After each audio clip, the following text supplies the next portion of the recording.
पिछले वीडियो में हमने देखा था कि वेक्टर क्या होता है और वो स्केलर क्वांटिटी से क्यों अलग है। साथ में हमने देखा था कि वेक्टर को आप रिप्रेजेंट कैसे कर सकते हो। तो उस वीडियो में हमने एक्चुअल में देखा था कि वेक्टर को ग्राफिकली कैसे रिप्रेजेंट कर सकते हैं। वेक्टर को आप मैथमेटिकली भी रिप्रेजेंट कर सकते हो और वो हम आने वाली वीडियोज़ में देखेंगे। इस वीडियो में हम स्पेशली बात करने वाले हैं टाइप्स ऑफ वेक्टर की। इसके कई टाइप्स हैं और हम उसमें से कुछ टाइप्स को देखेंगे वन बाय वन। तो सबसे पहला जो वेक्टर है हमारा वो है polar vector. Polar vector simply उस वेक्टर को कहेंगे जो लीनियर मोशन को रिप्रेजेंट करता है, जैसे डिस्प्लेसमेंट, वेलोसिटी, फोर्स, इन चीज़ों को। और पोलर वेक्टर में हमें उस क्वांटिटी का स्टार्टिंग पॉइंट पता होता है और साथ ही साथ हमें उसका पॉइंट ऑफ एप्लीकेशन भी पता होता है। ज़्यादातर जिस वेक्टर का हमें सामना करना है वो पोलर वेक्टर ही होंगे। दूसरा जो वेक्टर है हमारा वो है एक्सियल वेक्टर। आपको नाम से पता चल ही गया होगा कि एक्सियल वेक्टर रिप्रेजेंट करता होगा शायद एक्सिस को या फिर रोटेशनल मोशन को। ये वेक्टर रोटेशनल मोशन के क्वांटिटीज़ को रिप्रेजेंट करता है, जैसे कि angular displacement, angular velocity, angular acceleration, torque etcetera. अब ये इन चीज़ों को कैसे रिप्रेजेंट करता है इसी के ऊपर हम देखने वाले हैं। मान लीजिए कि कोई वेक्टर है वेक्टर ए, जो कि एक पोलर वेक्टर है और वो लीनियर डिस्प्लेसमेंट को रिप्रेजेंट करता है, जबकि कोई दूसरा एक वेक्टर है वेक्टर बी और वो एंगुलर डिस्प्लेसमेंट को रिप्रेजेंट करता है।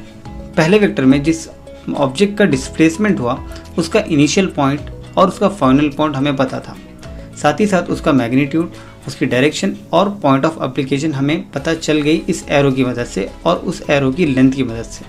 लेकिन हमारी जो दूसरी क्वांटिटी है उसमें उस ऑब्जेक्ट का जो डिस्प्लेसमेंट है वो किसी और डायरेक्शन में हो रहा है, फिर भी हम उसे रिप्रेजेंट किसी और डायरेक्शन में करते हैं और रिप्रेजेंट हमने उसे उसके एक्सिस लाइन के ऊपर किया। यहाँ हमने इसकी डायरेक्शन को अपवर्ड सिर्फ इसलिए लिया क्योंकि यहाँ पर हमने राइट हैंड रूल का इस्तेमाल किया। अगर ये पार्टिकल अपोजिट डायरेक्शन में मूव होता तब इसकी डायरेक्शन को हम डाउनवर्ड लेते। तो यहाँ पर आपके सामने डिफरेंस है। पहली क्वांटिटी के अंदर उस ऑब्जेक्ट का डिस्प्लेसमेंट जिस डायरेक्शन में हुआ हमने उसी डायरेक्शन में वेक्टर को ड्रॉ किया, लेकिन दूसरी एग्जांपल में ऑब्जेक्ट की डायरेक्शन से कुछ खास लेना देना नहीं है।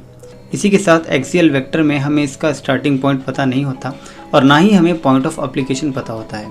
अगर आपने 12th क्लास का चैप्टर पढ़ा होगा रोटेशनल डायनामिक्स, तो वहाँ पर क्या आपने एक मरतबा ऐसा सोचा था कि जो ऑब्जेक्ट था हमारा उसकी डायरेक्शन तो कुछ और है, तो हम वेक्टर को एक्सिस के ऊपर ड्रॉ क्यों कर रहे हों? तो उसकी वजह यह है कि यहाँ पर एक्सियल वेक्टर की बात हो रही थी, पोलर वेक्टर की नहीं। चलिए चलते हैं हमारे नेक्स्ट वेक्टर की तरफ। अगला जो वेक्टर है हमारा वो है इक्वल वेक्टर।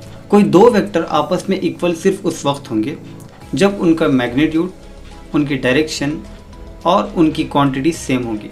जैसे यहाँ आपके सामने दो वेक्टर्स हैं, दोनों की डायरेक्शन सेम है, दोनों का मैग्नीट्यूड सेम है, फिर भी वो दोनों वेक्टर इक्वल नहीं होंगे क्योंकि दोनों की क्वांटिटी सेम नहीं है। तो याद रखिए कि वेक्टर को इक्वल होने के लिए इन तीनों कंडीशंस को सेटिस्फाई करना होगा। फिर देखते हैं निगेटिव वेक्टर। निगेटिव वेक्टर उस वेक्टर को कहेंगे जहाँ पर उनका मैग्नीट्यूड तो सेम होगा, उनकी क्वांटिटी भी सेम होगी, लेकिन दोनों की जो डायरेक्शन है वो एग्जैक्टली अपोजिट होगी।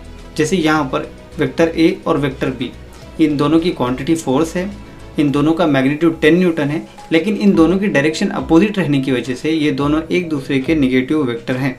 जैसे A is a negative vector of B and B is a negative vector of A। फिर हम देखते हैं पैरेलल वेक्टर।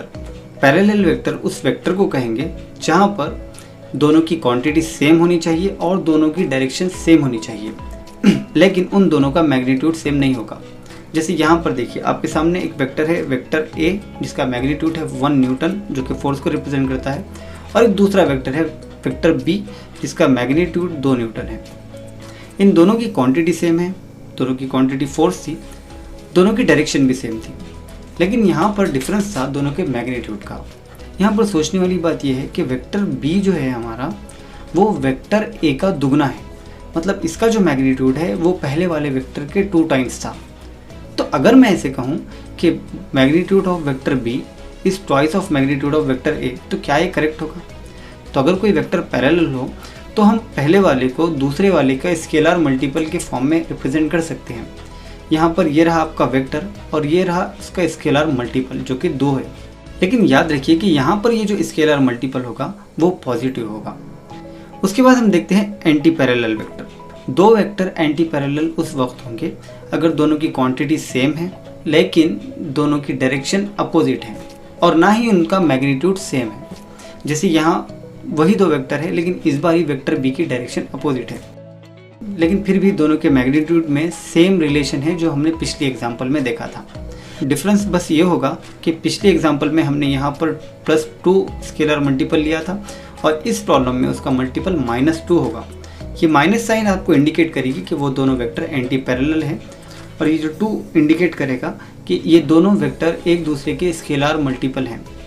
चलिए नेक्स्ट वेक्टर की तरफ चलते हैं।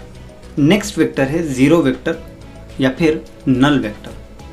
आपको पता है कि वेलोसिटी एक वेक्टर क्वांटिटी है।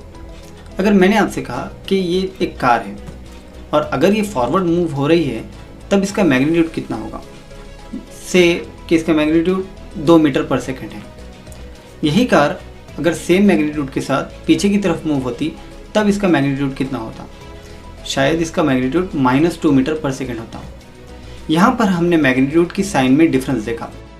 मान लीजिए कि वो कार स्टेशनरी है या फिर रेस्ट कंडीशन में है। अब आप मुझे बताइए कि उस कार की वेलोसिटी कितनी है। अगर आप ये कहते हो कि उस कार की वेलोसिटी कुछ भी नहीं है तो सॉरी लेकिन आप रॉन्ग हो, और वो इसलिए क्योंकि कार की वेलोसिटी है और वो है 0। यहाँ पर 0 उसका मैग्नीट्यूड होगा। अगर इसका मैग्नीट्यूड 0 है तब इसकी डायरेक्शन कहाँ होगी, तो इसकी डायरेक्शन को हम कहेंगे आर्बिट्ररी डायरेक्शन।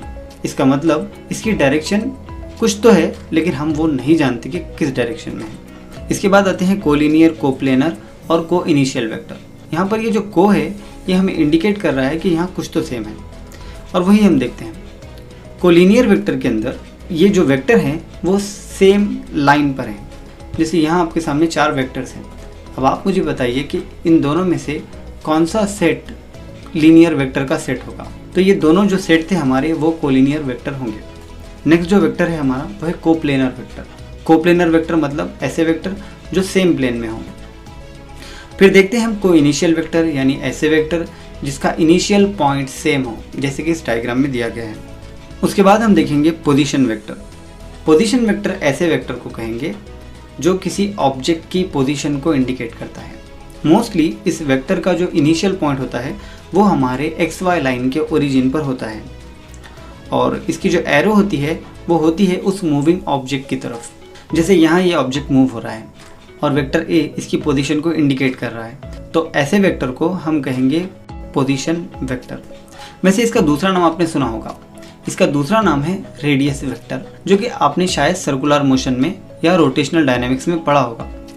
रेडियस वेक्टर की एक्चुअल डेफिनेशन यही है, लेकिन कुछ लोगों को कन्फ्यूजन ये होता है कि रेडियस वेक्टर सिर्फ हम तभी यूज़ कर सकते हैं जब कोई ऑब्जेक्ट सर्कुलर मोशन परफॉर्म कर रहा है। तो बॉस ऐसा बिल्कुल भी नहीं है। रेडियस वेक्टर, पोजीशन वेक्टर और लोकेशन वेक्टर ये तीनों एक ही वेक्टर के नाम हैं। उसके बाद हम देखते हैं डिस्प्लेसमेंट वेक्टर।